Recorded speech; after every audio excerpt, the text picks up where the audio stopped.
It's episode 1269, and it's the Relevant Podcast here in Orlando. I'm your host, Cameron Strang, and joining me from Loverland, Virginia, it's Jesse Carey. Hello, hello. From Nashville, artist, producer, mogul, Derek Miner. What's happening? And just down the street there, our managing editor, downtown Emily Brown. Hey, y'all. And now that we're doing a video podcast, our second one out of 1,269 shows, our second video podcast, you can see that Emily couldn't get the AirPlay working on her TV behind her. She was trying to put the logo up there. In my defense, I know the steps. The internet technology was working against me. That's nice. See, you could go. And Cameron is a hater. Like, let's bring that up. Cameron is a hater. Here's my suggestion, Emily. You could have gone like one of those Netflix fireplace shows, you know, where it's just that's cozy vibes. Make it cozy. Hey, it's October. It's cozy season. Yeah, yeah. I love it. Yeah. One of those, just scenic things. You know? Now, as you listeners know, we've been talking about it for a while. Finally, last episode, we went to YouTube. If you didn't watch it, it was a little rough behind the edges, or around the edges. It was a pilot. It was a first attempt. Yeah. It was a rough draft. You guys were kind, but I did look at the comments and I thought it was really funny. There were more than one person saying, "I've been listening to the show forever. It is so weird seeing these noises come out of your faces." Like it was like I had no clue Derek was black. That was just like that. I think that was the biggest comment. Was I had zero clue that Derek was black. So someone did say they didn't know you were so expressive either. Yeah. Which I will say, one of my favorite parts of recording is seeing your eyebrows shoot up every time something crazy happens. I hate reading comments and I get very I'm like, well, I feel like I'm sensing a tinge of disappointment actually when you're like, oh, it looks different. Than that's I thought. What y'all look like. Yeah. Y'all look like that. You should have cut the cameras back off. I get why this was an audio podcast. You know what? I'm AIing myself, and I'm just gonna put like I don't know who's the handsome guy that played in the light skinned guy that's playing in Green Lantern. He's everywhere now. We put him on here. Pedro Pascal, George Clooney, Ryan something. Yes, all the white guys. That's what I'm gonna do. Is just we're gonna call it white face. Yeah, we'll do that. I'll just Facetune. Yeah. We'll change. Someone jokingly said, like, "Can y'all please change your faces?" Because they were just like it was not matching the vibe we were going for. It's good. I'll do it. I'm working on it. So Jake Gyllenhaal on the way. I listen to NPR all the time, and like there's like Kai Ryssdal with Marketplace or Terry Gross, Fresh Air. And I know their voices. I've known them for years and years. And you do get a picture in your head. And I have, out of curiosity, over the years, Googled them. Like, I wonder what Kai Ryssdal really looks like, right? Oh, okay, he's a little different than what I thought, but that's fine. And I just suck it away. But then I have seen clips of them talking, and it still doesn't compute for me. It's like different. And so that's what I think people are seeing because they know our faces. It's on the show. Derek is all over social media. I mean, if you're on Instagram, you've seen Derek a lot, but like you haven't seen us a lot other than our show photo. And so I get it. I get that, this is jarring to some of you. I agree with that, except for your NPR example. A lot of audio people, I'm like, oh, you didn't look like... NPR people mostly look exactly like what I think. Like, kind of bookish. I probably know what their haircut is just by listening. They probably have like a button-down shirt, like maybe a little blue, a little white in it, You said they basic? It's like, oh, you know they what? Have a look. You know what, Kai Ryssdal? You sound exactly like what I had in my head. It's remarkable. Ira Glass. I could, I could have never seen his face. And if you were to have me like sketch him, it would probably be like, or you had a lineup. That's it. If I had a lineup of just random people and say which one is an NPR host, it would be astonishing, the accuracy rate. That is a true story. So sorry, y'all. And what's worse, for those of you who just don't like seeing these noises come out of our faces, stay off social media because this hour-long podcast is going to turn into about 30 clips every week. Oh, and it's going to be everywhere. I mean, why'd you say it like that, bro? That's terrifying. I'm warning you now. You're going to be seeing all this. So. You'll see all this. So, Derek, get your Facetune started because we're doing that. Yeah, I'm working on it. Hey, look, I'm the tech guy. I'm forward thinking. I'm already working on AI so I could show up like Jay Gyllenhaal. I'm already coding it right now. Me and ChatGPT. I want you to have a different look every episode. No, it's not a look. Here's the thing. Fire. Derek and I know this. There's a platform called Higgsfield, and Higgsfield is unbelievable. And there is a thing now, and Google's Nano Banana is integrating it. But now with video, you can take a face, like a celebrity face, and superimpose it on somebody else's video doing stuff, like somebody else's body. So, Derek, you could have a different white celebrity head every week if you wanted to. Which seems really unethical, but you know what? There's no laws against it. So, you know, my old basketball coach told me if you're not cheating, you're not trying. So, like, you know, it just we're the Wild West. So, does the body stay the same? And is whatever you put everything stays the same. You can make it where, like, you have the celebrity's head on your body, your video. I mean, like, everything else is exactly the same. Would you still be bald though? That's how you gonna do it? Really? We were all thinking it. Let's not pretend like we weren't all thinking it. No, actually, I'm gonna have a full head of hair while we trying to be funny. It's gonna be like, matter of fact, the first person I'm gonna be is Fabio. The matter of why we talking. That's the first person who got this man was on books with blonde hair, and he became a real celebrity based off of being photoed on books. That's crazy, by the way. Fabio, he holds a special place. Like I live right near Busch Gardens, Williamsburg, and the people still talk about it. Every time I go to Busch Gardens, there's a ride there called Apollo's Chariot, which it's like the theme is like you're riding, the Greek god Apollo's vehicle. It's a roller coaster, and it still comes up. They ran a story in the newspaper on the 20th anniversary of this event recently. Fabio. Did you say is Fabio from Busch Gardens? No. What happened is when they debuted this roller coaster like 20 years ago, okay? And because it had this Greek theme, like Apollo's Chariot, for the first ride on the, they flew in Fabio and they had him sit, and to my recollection, he was wearing like a toga, and he was with like women also in togas, okay? Like models. And he was going to ride the first ride with his long hair. So it takes off picture, people are taking pictures, like the paper's there, front row. Yeah. It comes back. It comes back into the station. And everyone's like, oh my gosh, first Fabio is covered in blood, okay? And he is holding his nose, absolute like blood everywhere. You can go look at the video or photos of this. It hit a goose the first ride. A goose. And it hit Fabio right in the nose and like really bashed him up. I gotta see it. Put it up on the screen. I'll pull it up. Fabio roller coaster. Listen. Oh my gosh. We're gonna have to blur out the image. I go to Busch Gardens several times a year, and oh my God. Every time I go to Busch Gardens and go on Apollo's Chariot in line, people are like, man, it was so crazy about Fabio. They still are talking about it. But this is can I screen share something real quick? Yeah, I was going to screen share Fabio, but if you could take it. Yeah, this was a recent post. This is how much it's still in the dialogue here. This isn't even the 20th anniversary. This is 19, not even a notable anniversary, but the newspaper's like, hey, we should do something about this. We can't let people forget that this happened. It happened in 1999. So last year we had a big moment. Goose with his face. Yeah. That's what I'm saying. Even now, the newspaper's like, it's still news. It is still news. We should still be talking about it, actually.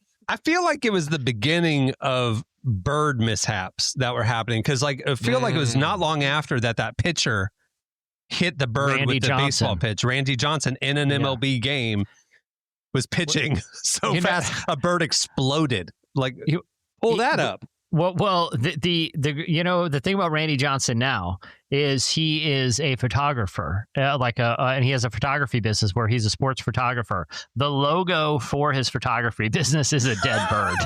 No, it's not. It is like an upside down bird. Oh no, gosh! He just owns it. It's a dead bird. But like the pitch is like literally feathers. Yeah, it just exploded in the middle of an MLB game. Can you imagine? You're like 5. You're there with your dad. Oh my! Hey, that lets you know how fast those dudes are throwing and how coordinated you have to be to hit something that's moving that fast. Like that's crazy.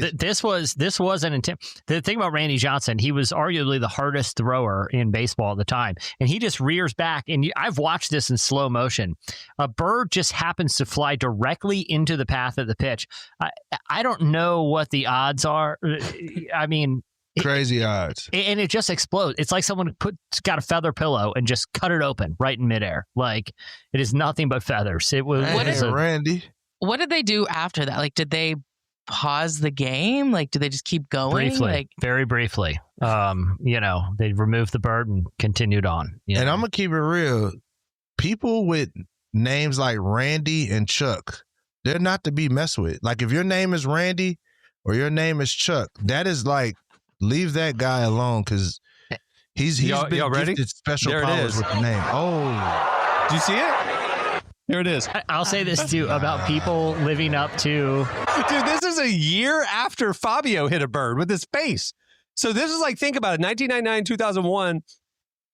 All of a sudden, birds are just exploding on national stages. What do we have against birds? Is this when the conspiracy theory that birds are being controlled by the government started? Because it's not a conspiracy theory. Not right. Wait, did y'all see that video? Someone posted a video yesterday of like the first day of the government shutdown saying like, I'm not a conspiracy theorist, but have y'all noticed I haven't seen a single bird all day in New York ever since the government shut down. That's interesting. That's interesting. I'm just saying. The other real quick note about Randy Johnson, okay? I was a big baseball. I still am. I'm wearing a Washington Nationals hat right now. I watch a lot of baseball. I watched a lot of baseball at this time in my life, too, when this incident happened, and I was in high school. The thing is, when I said, like, if you could make a lineup and say that is the NPR host of this show, if you were to make a lineup of MLB players and said which one murdered the bird with a fastball, it would be Randy Johnson. For people who don't know what he looks like, he's about 6'9", has long hair and a Fu Manchu. He looks like a human scarecrow. It looks like he was born to kill birds. Like it was just genetically born to do this. I think he's Chuck Norris's cousin. Like they're like, he's obviously Chuck Norris is the alpha, but he's definitely like beta sigma level. What? Wait a minute, Emily. Chuck Norris ain't the alpha? Well, I don't know if we've talked about this on the show. One of my friends from school growing up, his dad was one of Chuck Norris's stunt doubles. Oh. So Chuck doesn't like, so when people would make jokes about like, oh, Chuck Norris can do all this, blah, blah, whatever, my friend would be like, well, actually, my dad does that. So. See, I don't believe that. Even though I believe you, I don't believe that. Okay. Real she knows the man. Why would you believe her? You ain't going to say nothing about no Chuck. Guys, real quick. Sorry. Does this not look like a man who was just born to obliterate birds? and for some reason, for the Diamondbacks. Yeah.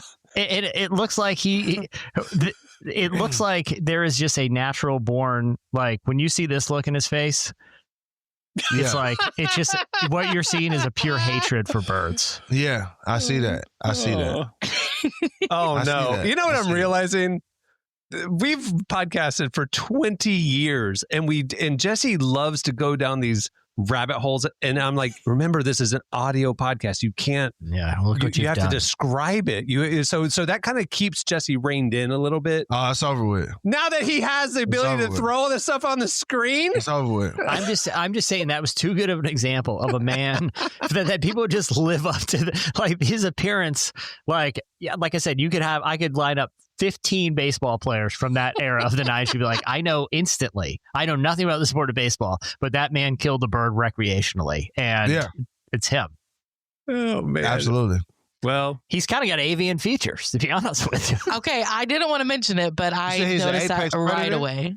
He's the apex predator. He's like a bird of prey. Yeah. Why are you talking about everybody's? Well, I guess this video. Okay, I was like, why are you talking about people's appearances so much? Derek's bald head, Randy Johnson looked like. I made one comment. I only made one comment. To be clear, Derek, your baldness does not define you to me. Listen, y'all gonna keep messing with me, I'm gonna fly to Turkey. and when I come back with all that extra podcast money from the video revenue, you're gonna fly to Turkey. When I flip it like, just be ready.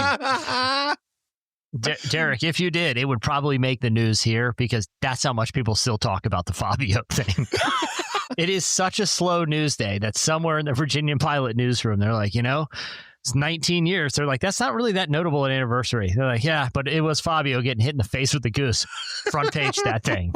Run it. For the And next you know 20 years. And you know what? Everyone shared it. I do remember. How can we forget? Never forget.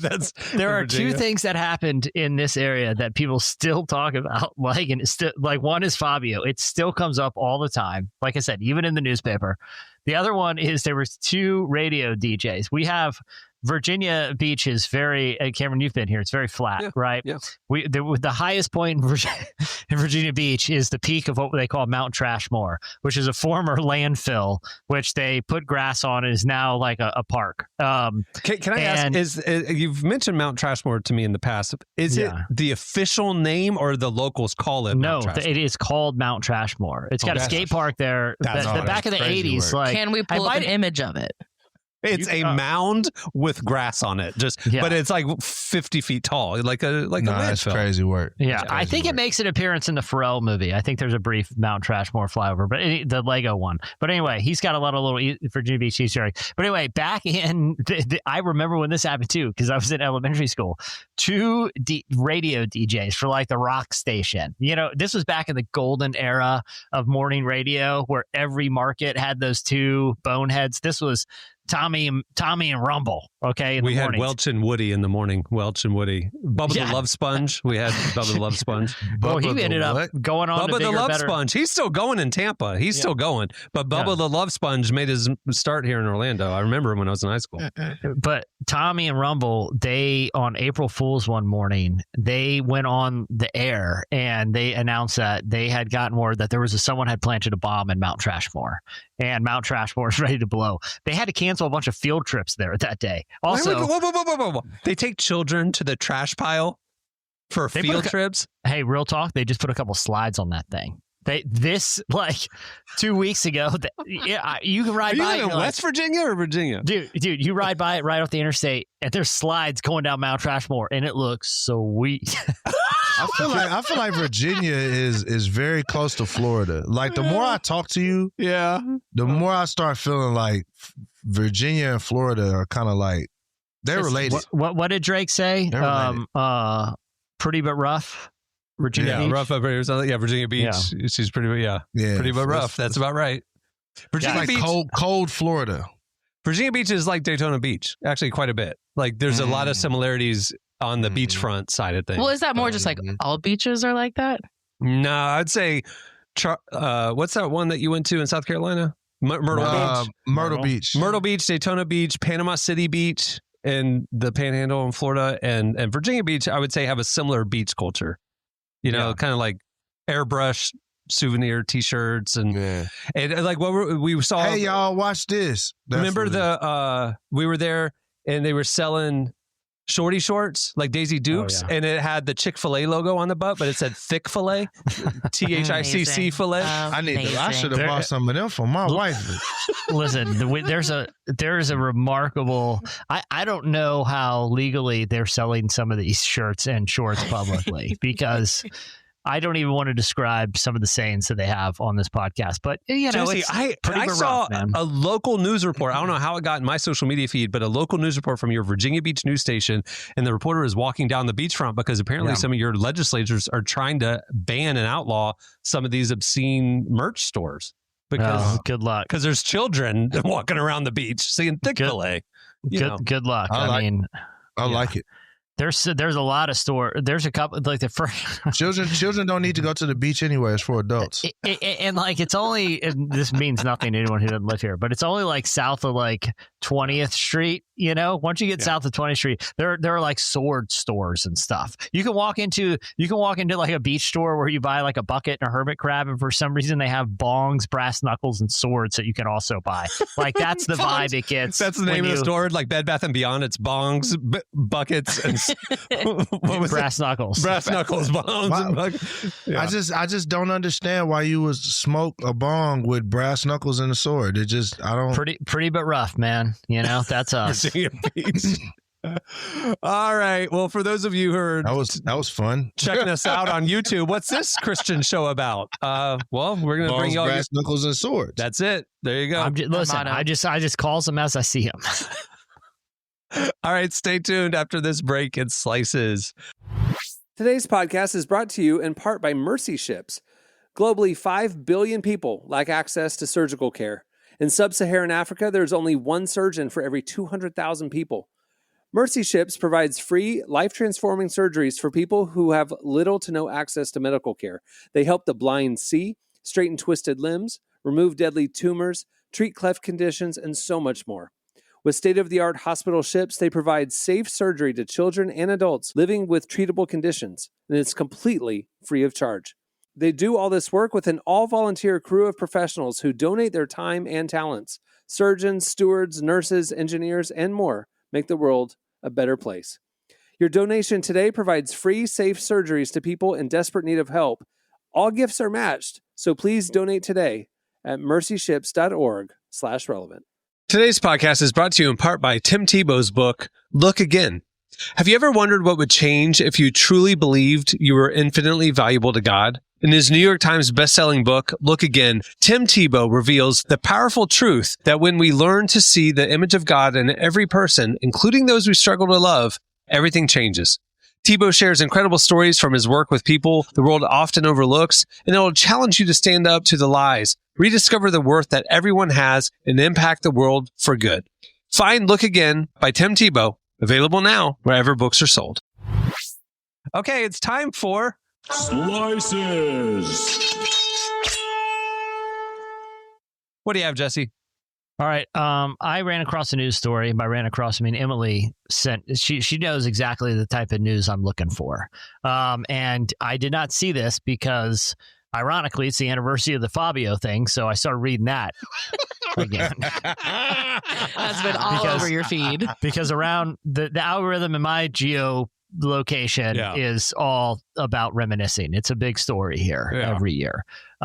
So thankfully, Emily was able to send me a story about a woman named Taylor A. Humphrey, who, listen, it was a very long form feature that ran in like a San Francisco newspaper, but it was about this woman who charges up to $30,000 to name people's babies. Okay. I love it. She's a bespoke baby namer. All right. And I mean, the whole article is just filled with great information about this industry, but she's like top of the mountain here. But I was very interested in her origin story. And how do you become that? All right. Oh, I'm glad you asked, because this is my favorite part of the story. She realized there was demand for this market because she had friends. I want to make sure I get this stat right here. She had friends that they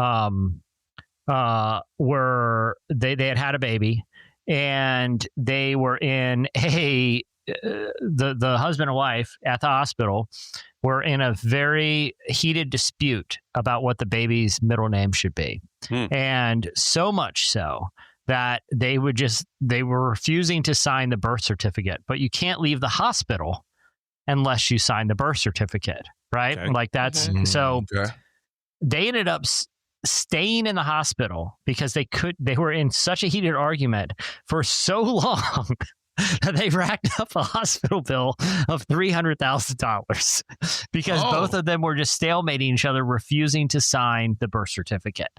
And that's when she realized, hey, there's demand for a service for someone who can avert this problem. Wait, so did she like go to hospitals and like almost like what do they call them, ambulance chaser lawyers, and they walk around the hospital and they like give them a card, like hire me? Is she walking around the hospital like trying to drum up business? No. This was just realizing like, man, that this whole crisis could have been diverted. Need for this. Yeah, because insurance wouldn't cover the extended stay because it wasn't for health reasons. It was because they weren't leaving because they were refusing to sign the birth certificate because they were in an argument about what the baby's middle name should be. It's insane. I just love that. The baby's middle name, by the way. Yeah. And also they had 9 months. I'm sorry. Like, okay. Yeah. Keep going. I know, but that's why sometimes it requires professional intervention. Okay. But those services are not cheap. Twitter named my son. I mean, this is, I mean, people will get ideas. Crowdsourced it. Yeah. I did. I crowdsourced it. I just want to know if that couple's together. That's the real question. I also want to know what name did they land on? It didn't say. I think they're protecting their privacy for obvious reasons, like being mocked on a podcast. The other, but you know, she's got a whole technique, man. She looks at she doesn't want your kid to be in a class with a bunch of other similar names growing up. She finds something that's a little unique. She goes into your genealogy. She looks at like significant members of your family tree. She got a whole system. If you're paying $30K, you know, there's a whole system. Sure. I love it though. I'm thinking about doing this, but I want my methodology to be very different. Have you guys seen that video of Rick Rubin that has gone around? You know, Rick Rubin, the music producer, and it's like a short, and he's talking about his process. He's like, I don't play any instruments. I don't work any technical equipment. I just feel it and have taste. You know, like basically he just sits in the session like, hey man, why don't we try this? Even though he doesn't actually play anything. Yeah. And he's produced some of the biggest albums in the world.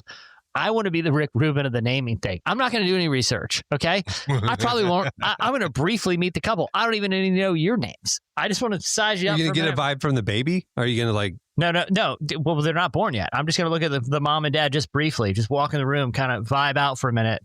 Got it. Theodore Teddy Smithowski the third, and then I leave. You're going with you're giving him a new last name too?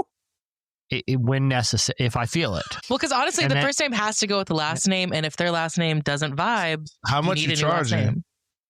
$30,000. Can you? The market price has been set, Derek. I know you guys do. You both do rabbit hole research, and actually, all of you do. So tell me, debunk this, or tell me if this is true, because I've heard this about names. I've heard it said by so many people that I thought it was a joke at first, but now it's spread so much. I think, is this real? I've heard that Jalen Rose is literally the first person to ever be named Jalen. His mom invented the name Jalen.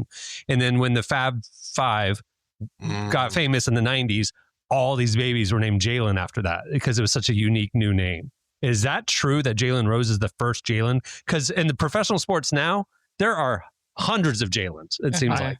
I've never heard that. I mean, I'm not saying it's not true, but that is not a nugget that I've ever been run across, you know? No, there was a, I'm looking, Rose was born in 1973, and before him, an obscure man named Jalen lived in Florida. Okay. Though his name was not widely known or accepted. So maybe he's the most popular Jalen. But I heard, like, because growing up in the 90s in Orlando, Shaquille O'Neal, his mom, Shaq's mom, made up the name Shaquille. I mean, so it's not unprecedented that in that era of athlete that there were brand new names. I'm not disputing it. I just never heard that, you know. Yeah. But inventing Jalen's different than inventing Shaquille. Like, you know, Jalen, and I feel like it's not uncommon to come across a Jalen and just take for granted that maybe the first Jalen was within a generation. You know? But that's the thing is, like, every name started somewhere, you know. Right. So it's like, there's names being invented right now that have never been used before. Who knows? So either way, Jesse, if you're looking for a service, if you're looking for my service, I'll just say this: you have to know how to find me, and that's an adventure in and of itself. Prove yourself worthy, and also have $30,000. So this man is on a video podcast now, but his social media avatar is still a gray circle. Like, you cannot find Jesse Carey. A ghost. You can find him for $30,000 if you DM him a check for $30,000. Yeah, I'll find you. What was that old name bit? I think Jerry Seinfeld said it, but it's like names, like kind of some names give you a career path and like define you for the rest of your life. Like the parents who name their baby Jeeves is going to be a butler one day, you know, that kind of a thing. And so it's like, but think about that. Like that poor Jeeves, he didn't choose that name, but now he's got to be a butler. I will say this. I'm here to break that because my mama named me Derek. I was destined to be an accountant and I wound up being a rapper. So that is true. There you go. I've realized this about pop culture Jessies. There's always something a little off about them. You know, you got your Jesse Jameses, your Jesse Pinkmans, your Uncle Jesse's on Full House, you know, something a little sideways about these guys. And I've just embraced it, you know. All my friends that are teachers say that J names are typically kind of the like crazy kids in the classroom. So there is something with that, I will say. When I was named Jesus? after... Oh, Yeah. I was named after my grandmother, Rose Cameron. So I was named to honor her. But when I was a little kid, nobody was named Cameron. Now all the little girls are named Cameron. But, you know, like when I was a kid, I was the only Cameron. My mom told me I came home. And I remember this from kindergarten. And there were 4 Michaels in my class. And I was pleading with my mom to change my name to Michael because I hated having a unique name, because the name Cameron means crooked nose. And the kids No, it doesn't. Literally, the Camerons back in Scotland, you know, back in the day, you were named after a trait or a skill. We were named Camerons in Scotland because of our crooked noses, which then they redefined as unique ones. So the name Cameron means unique one. Thanks, Mom. If it makes it go, so Emily means industrious or hard worker. Fine, whatever. Tell everybody what your dad thinks Emily means. Oh, well, he thought it was a biblical name up until about 5 years ago. So he thought that they named her Emily after the Bible. Well, okay, so my brother's name is Matthew, which, by the way, so mine means hard worker, Matthew means gift of God. So there we go. Great. Yeah.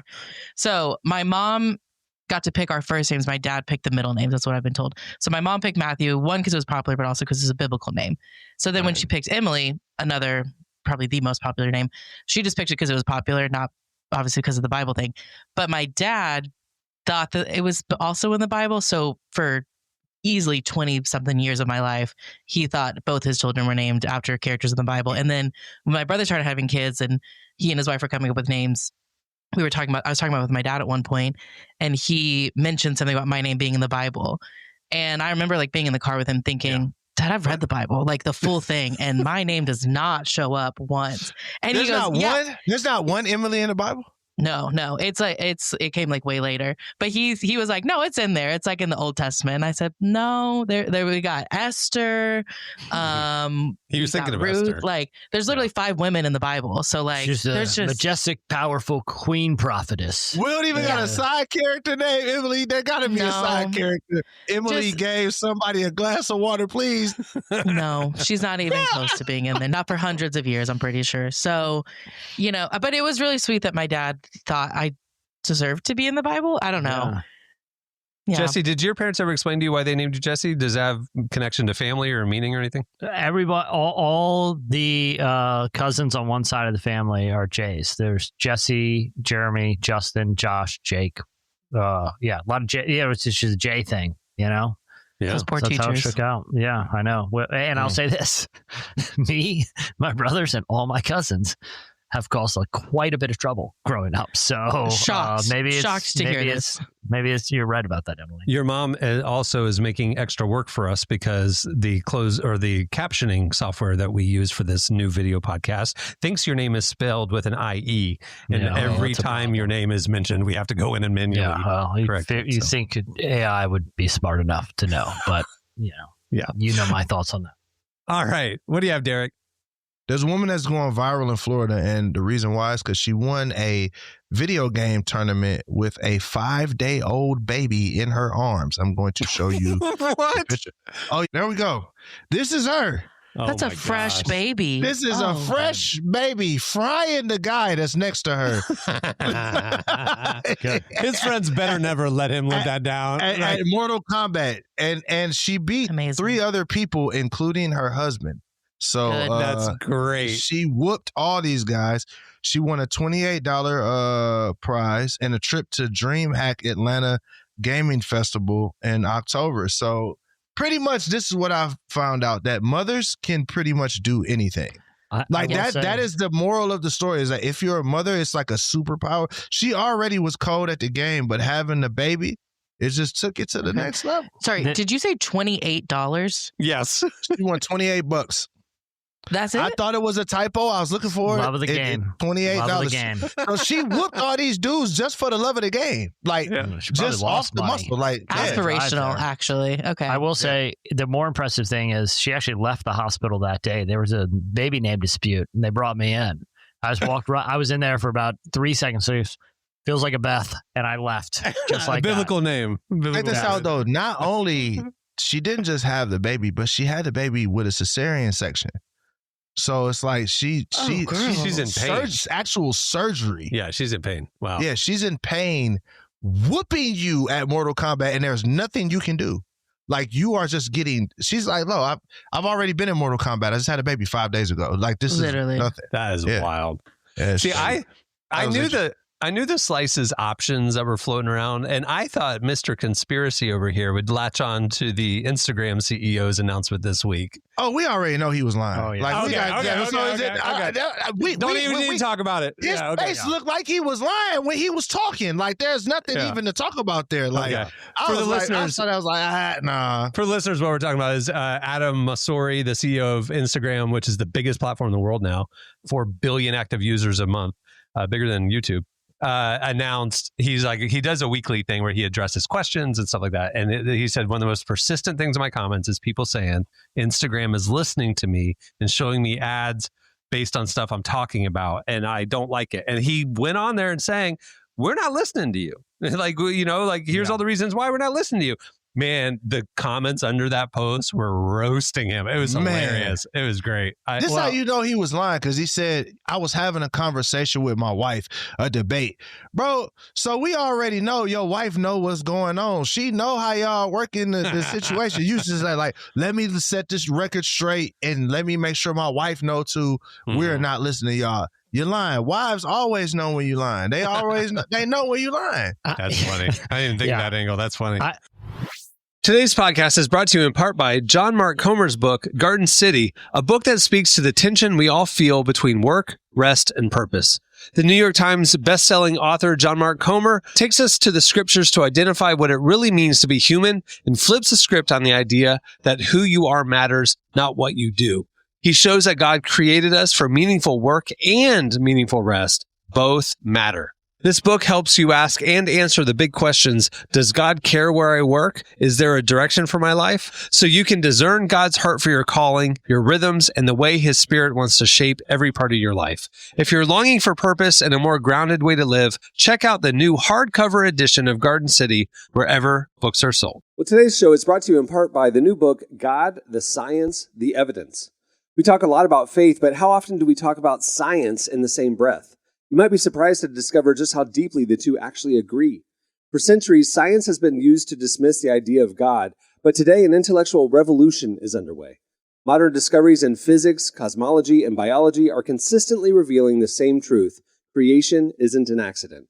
That profound reversal is what engineers Michel-Yves Bolloré and Olivier Bonassi investigate in their international bestseller, God, the Science, the Evidence. This book is a rigorous, evidence-based critique of materialism, inviting you to explore over a dozen scientific, philosophical, and historical domains. It shows that what was once seemed impossible, that science could point to a creator, is now supported by a vast and convergent body of evidence. With over 400,000 copies sold in Europe, this book is sparking a global debate. It's thoughtful, fascinating, and a powerful reminder that reason itself affirms the existence of God. Learn more and find out where you can purchase your copy today by visiting GodTheScienceTheEvidence.com. Today's podcast is brought to you in part by Erwin McManus's book, The Barbarian Way. Some books don't just inspire you, they confront you. The Barbarian Way, now celebrating its 20th anniversary, is one of those books. If you felt the pull of God towards something deeper and wilder than the safe, predictable version of faith that we settle for, McManus reminds us that following Jesus was never meant to be tame. It's meant to awaken courage, passion, and purpose God placed inside us. He draws from the wild stories of Abel, Noah, Moses, Rahab, and others to remind us that following God wasn't meant to be tame. Safe faith isn't working. Step into the story God is writing for you. Choose passion, choose boldness, choose the Barbarian Way. Available now wherever books are sold. I have spent quite a bit of time in the social media world. Cameron, can I shoehorn in on that note a bonus slice? Yeah. Well, just a shameless plug of something real quick. Please. Because I have been spending quite a bit of time in the social media world recently. Real quick, I just wanted to a project I've been working on. If you're interested in social media conspiracies, and efforts by nefarious institutions to manipulate social media feeds, I've just released. Well, I say I've been working with a team on a new project that is about psychological operations. It's hosted by a podcaster, a former Navy SEAL and CIA contractor named Sean Ryan. And it's called Target Intelligence PsyOps. And we do a big thing is looking at how social media companies and algorithms manipulate people to make them angrier and kind of turn people on each other. And we talk to whistleblowers from Meta in the series who worked, everything from like counter espionage units to places to teams that have testified before Congress and done a lot of crazy things to expose the ways that these social media platforms are manipulating people. Anyway, that's the end of my plug. It's available tell us now how to find it. This is awesome. First of all, you don't need to rush. We celebrated Derek's amazing new album a couple episodes ago. Yeah, we chilling. I want to, dude. I want to know what you're up to. Our listeners love you. They want to know what you're up to. So tell them how they can find it. Yeah, so if you go to psyopshow.com, you can pre-order it now. It's 8 episodes. Can you spell that for those of us who aren't in the psyop world? PSYOP. It's short for psychological operations. Show.com. And it releases all 8 episodes on October 28th. And it's an 8 episodes sort of immersive audio experience. But part of the reason why we wanted to do it is it's such divided times, as everyone knows. And we kind of looked at the forces that make people feel so anxious and angry and hostile after spending time online, and the lengths that foreign governments go. Like, kind of the rabbit hole starts with this woman who, the crazy thing is, the opening anecdote for the first episode, it's the story of a woman named Frances Haugen, who used to work at Meta. And it features an extended interview in her story. She was assigned to figure out this murder that happened in Ethiopia because of a Facebook post, and uncovered this psyop that was trying to trigger a civil uprising in the Tigray region of Ethiopia successfully. And the same thing was happening in Myanmar. The crazy thing is, this week, the plot of the new Social Network movie was announced, and it's the story of Frances Haugen, who will be played by Mikey Madison. And so, the sequel to The Social Network, which will release next year, is actually episode 1. We didn't know this when we were making it, but it's episode 1 of our series, which features Frances Haugen. So if cool. It was opportune timing, I'm glad Aaron Sorkin was probably spying on us, obviously, to get ideas. But if you're interested in that, and then it goes in crazy weapons or crazy directions. We talk about direct energy weapons, like actual sort of mind control technology with like Havana syndrome and cognitive warfare. Anyway, if you want to check it out, I would appreciate it. If you like kind of very, very deep dive, long form journalism, it's psyopshow.com. And that's what I've been working on. And if you were a real conspiracy theorist, you would have known exactly how to spell psyop show. Like Derek, you know all about psyops. Yeah. Absolutely. Jesse, you didn't even tell them where to go, because now that you've said this on the show, it will show up in right their in your feeds. Yeah, pop up right in your feed. Yeah. See, sometimes my friends and I, we will say things specifically into our phones so that we can start seeing more of it, because we know it's listening. So it's like psyopshow.com. Purchase, or it's please. like, I am in the market for like some new jeans or something. So I'll be like, I need good jeans that are like, I'll like speaking to your phone. And then what do you know? My next Instagram ad's about jeans. So it works.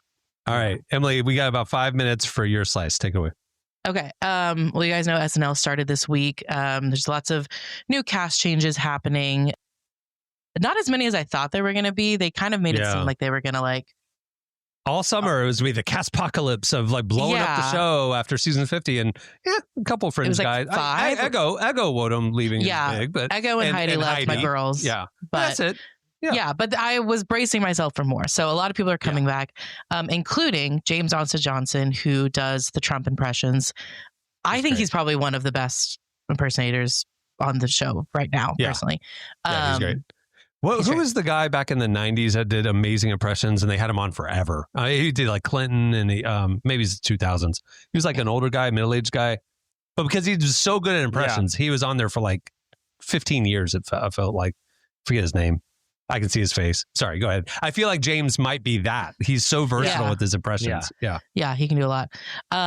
Anyways, so the reason I bring up James is because I found this out this summer. He actually got his start making Christian movies. That was like where he first entered the entertainment world. So he's actually from Nashville, so Nashville representation. He went to Trevecca College, which is a Christian college here in Nashville. His grandpa was the president. His dad works there. Like they are very Is it like Baptist? I've never heard of it. Is it? It's a Nazarene university. Oh, Nazarene. Okay, got it. Yeah. Okay. Yeah. But so he grew up in Nashville. So he's in an interview with the Nashville Scene, he talked about some of the first acting he ever did was in these like Baptist videos for Lifeway Christian Resources for the SBC, doing like some of those skits. Yeah. And then his first movie he did was a movie called October Baby, which is by John Irwin and his brother Andrew. And John Irwin did House of David on Amazon Prime right now. Yeah. And some other non-cheesy Christian movies. They've done a lot of those movies over the years. I actually feel like the music ones. Like, didn't John do? Yeah, he did. They helped with the for King Country one. They did I Can Only Imagine. They did a lot of those kind of movies and stuff. So before he was doing good movies, he was doing little Baptist movies is what you're saying? Yes, yeah. And I was able to find a picture of him. He was a side character in October Baby. I did find a picture of him. Let me see if I can screen share. Of baby James Austin Johnson? Of baby, yes. Wow. He probably has the only Lifeway Christian Resources to SNL trajectory. Yeah. Can y'all see that? Hey, look at him. Look at him. What's up. Look at that. Can I give a fun fact? Can I give one fun piece of trivia about him? Please. I actually named James Austin Johnson. All three of them. How much did it cost? Well, he was just starting out. $30,000 for each name. So $90,000. Yeah. I gave his family a discount. I could tell this kid's heading places, and so I gave him a discount, and it was right at $30,000. Yeah, it was a ministry family. They didn't have a big budget. Yeah, but I came in right at the $30,000 mark. That's pretty much. Oh, got you. Yeah, because they're still paying it off. They're still paying it off. Yeah, exactly. So it was pretty deep discount. Anyway, continue. Emily, we were talking about this summer. You mentioned this summer we figured this out because I saw he was posting clips of his stand-up, his current stand-up. And it was a lot of church stuff. It was a lot of like, this dude grew up in the church. And I sent to you like, hey, look, he has some inside jokes with church stuff. And you went on a rabbit hole and found out how deep it went. And this dude... Yeah, he grew up in church, one of us. He's one of us. Church. Yeah. Church. Yeah. Which he did say. So like after he was in like that movie, he realized like he was not as serious about his faith as everyone else on the movie. And he said like, I respected them too much to still be a part of this. So he started pursuing like more stand up and other comedic avenues. But he still says, he still has like respect for them and like doesn't want to like speak badly or anything about them. He does make jokes about the church as a lot of comedians do, but for sure. Yeah. Yeah. Well, there you go. James Johnson. Now we have somebody to root for in the new cast of SNL. So yeah. All right. James. That'll do it for Slices. Check out more stories like that. We don't have as much Fabio Goose reporting at relevantmagazine.com, but we do have That's some about of these to change. stories. Next week is the 21 and a half birthday, which is it's pretty notable. And so it's Fabio week at Relevant. We'll do something. Something for 21 years ago, 6 months. And it's actually, we cheated. It's about a week, but it's a whole week we're covering it. So it's good to make up for it. All right. That'll do it for Slices. Stay tuned. Up next, it's Ask the Cast. Well, today's podcast is brought to you in part by the new book, Confessions of a Christian Alcoholic. Author Jonathan Seidel knows firsthand how even believers can get stuck in shame and destructive habits, especially when it comes to one of society's biggest obsessions, alcohol. In Confessions of a Christian Alcoholic, he details his spiral into disordered drinking and shares the 4-step process he eventually used to break free. There's hope for alcoholics who become Christians and for Christians who become alcoholics. Find Confessions of a Christian Alcoholic wherever books are sold. What if you could change a child's life with just $10? Right now, thousands of vulnerable children in East Africa are suffering from jiggers. It's a painful, preventable parasite that burrows into their feet. Soul Hope is the only organization treating it through foot washing, medical care, and durable closed-toed shoes that protect kids long after treatment. $10 may not seem like much in today's world, but when we come together, those small gifts add up to big change. Join the 10 for 10 campaign. $10 protects 10 small toes. Visit soulhope.org/10 to give now. One small gift makes a big difference. Again, that's Soulhope, SOLE, hope.org/TEN.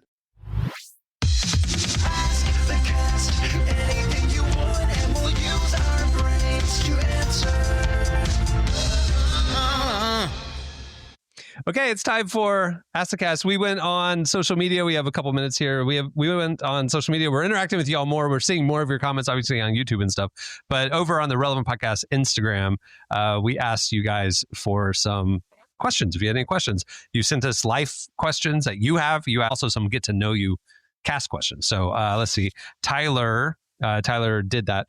He says, if you got stuck in the church lobby talking to a close talker, what's the best escape plan? You see, me, I'm really the type to just be like, hey, man, back up just a little bit. You know what? That is true. I've been with you when you've done stuff like that. You've been like, hey, man, can I just tell you your breath kind of stinks? Can you lean back a little bit? Like, no, I might not even say that. I might be like, hey. No, you were telling me my camera looked bad earlier. You were quick. You did. You literally said before we started recording, Emily, you got to wipe your lens off. You threw a sister in there, so it was nice. But it's out of love.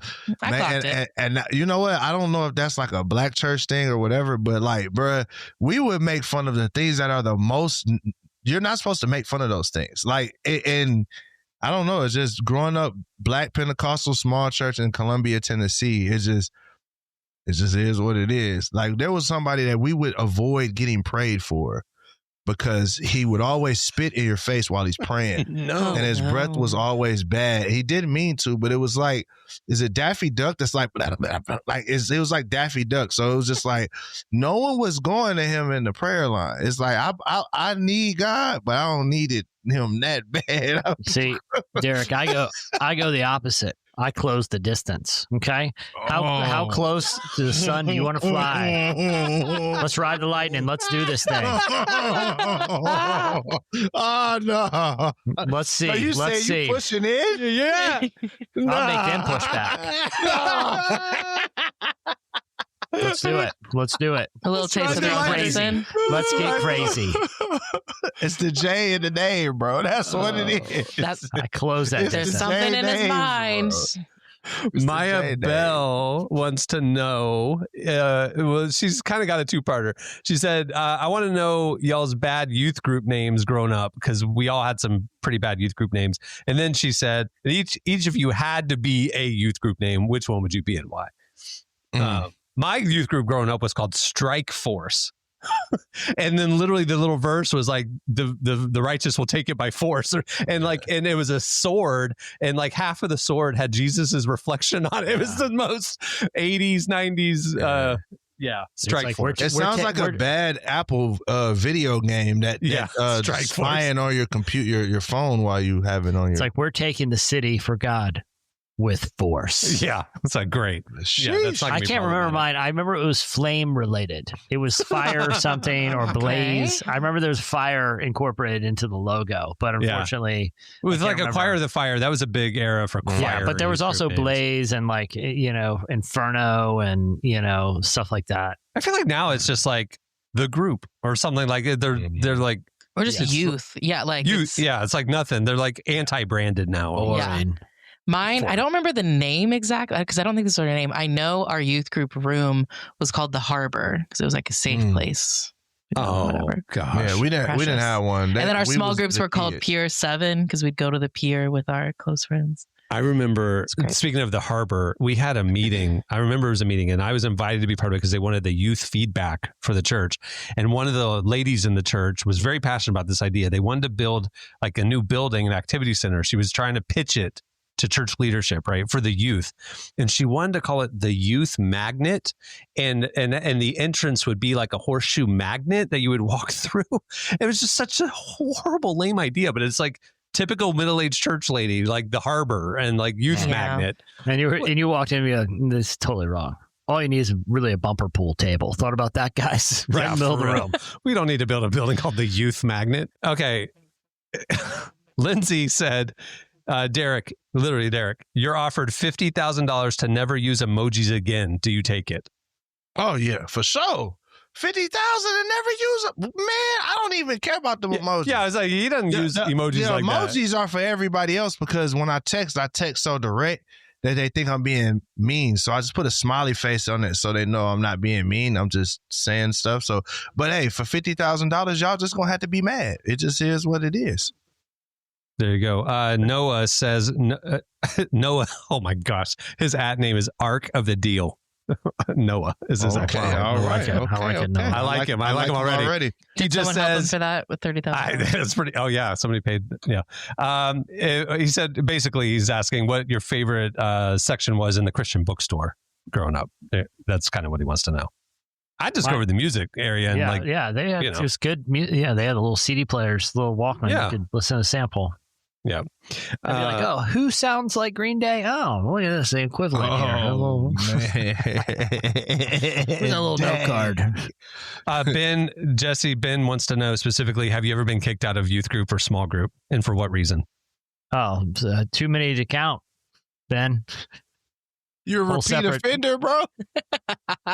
Define kicked out. It wasn't like return. It wasn't like DJ Jazzy Jeff style. It wasn't thrown out physically. Yeah. It was an agreement.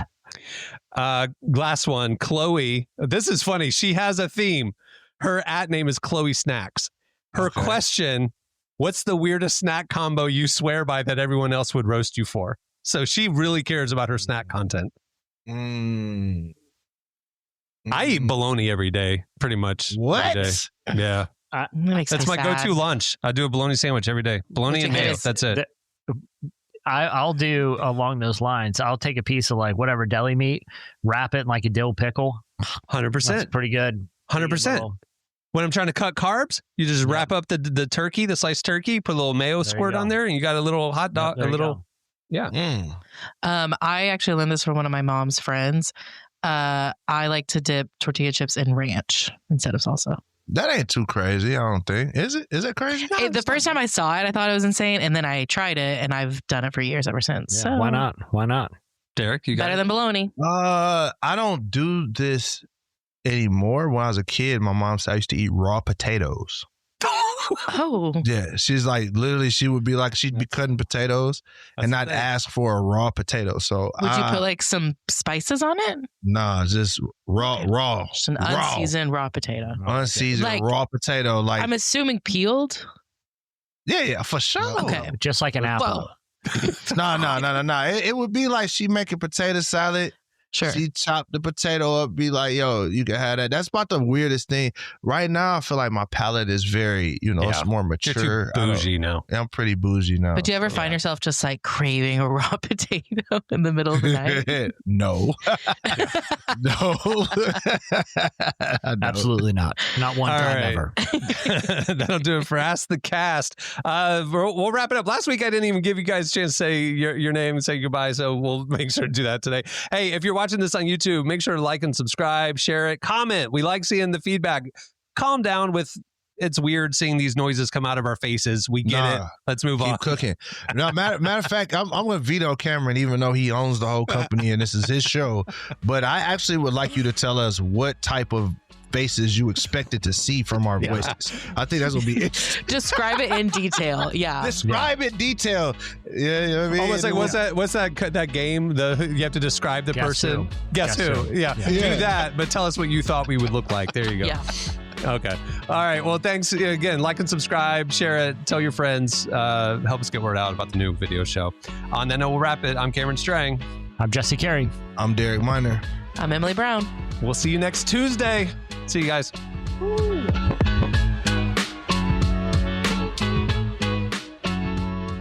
Thanks for listening to the Relevant Podcast.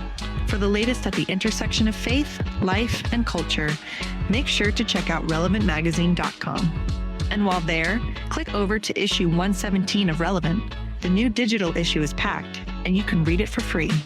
If you want our enhanced magazine, as well as ad-free reading at the site and ad-free versions of our podcasts, sign up for Relevant Plus. Plans start as low as $2.50 a month, and it's the best way to experience our content. Find out more and sign up today at relevantmagazine.com.